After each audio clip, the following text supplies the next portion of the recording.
Hey, Nancy. Okay, so couldn't help it last night after talking to you. I was trying to figure out ways that we might be able to get you further along. Now, definitely, I think next week we'll be nudging up kind of the next steps as far as strength goes. But I really want to get you some relief with the rest of this. So, sounds like the hip's working well with the rolling. Keep that up.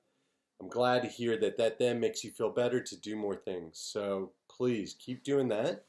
Um, for up top, thinking about it, so here's a revision. Here's what we're going to do for up top.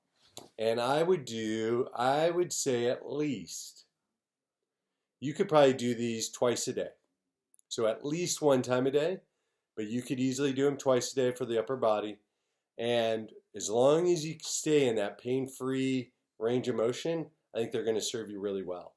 Okay, so to recap what you do have, you got those, basically you could lay just flat on the floor, and you got your cervical rotations. You know those well. 2 sets of 20. Then we have our chin tucks, or lengthening the back of the neck, right?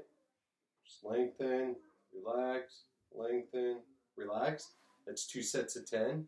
I like the flow that you and I have done, where we've done the rotations, then we do the tucks, then we do a second round of those. I think that cycling left and right gives you a little blood flow, and then on those chin tucks you can usually get a little bit more. So let's keep those. Rotating 20 times, 2 sets, and tucking 10 times, 2 sets. So those won't change. I think before I showed you maybe doing those on the foam roller.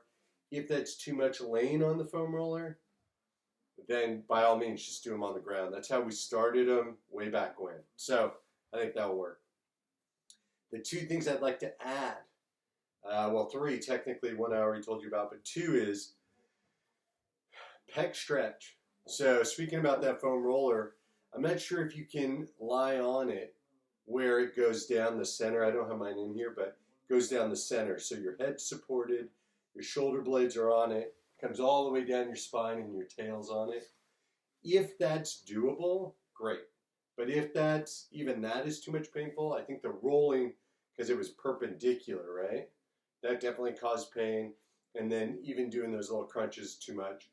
But if you can turn it around and go lengthwise just as a support, that's how you would do this pec stretch. And your arms would be straight, palms up towards the ceiling. And you're really focusing on, even with the palms up to the ceiling, these shoulders have to be rotated, externally rotated. I know you've worked with your Pilates instructor on that. I think that's a great, most joints are going to be stronger when they're in an external rotated state. So I would go there, open up that collarbone as much as you can. If it's easy down here, then you start working up in these different vectors. The higher you go, the more tension it pulls through here, so it becomes a bigger stretch. For now, I wouldn't go any higher than shoulder height. Okay? Really focus on externally rotating. Neck muscles are long, and you're just holding that. And so typically this hold is like 10 minutes. Rarely do I get people to be able to do that because they're just like, I'm not doing it that long. At the very least, I would do 3 minutes. But if you can make 10, that'd be great. It takes a long time for all of the connective tissue and musculature that connects there to actually stretch. And so because it takes time, you gotta sit in it longer, right? So if the foam roller is too much, you could do it on the floor. It'd be the same setup. So palms up, get a good chin tucked, spine alignment with your neck, hold those shoulders open and hold that stretch. If it's too easy, then you can start working, I can't show you on this side, but start working your arm up, externally rotate, hold it. The more you get those deep inhale, deep exhales, as long as your neck is long, it's going to start stretching it a little bit, okay? So that's the one add-on. The second add-on is lat stretch, coming across, right? My hand will be on the floor and I can push off to kick my ribs to that side to create a stretch down that lat. So from here, I'd come across and I would push, get my ribs over. And I would hold that 60 seconds on one side, 60 seconds on the other. Okay? And then the third add-on is that roll down. And we talked about last night. I think you got a good handle on that, but essentially what you're doing is you're going hands on thighs. My feet are about hip width, wherever I feel supported.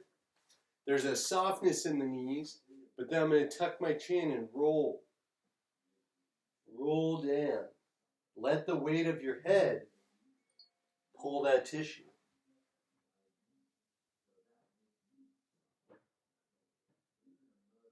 And then I'm going to roll up.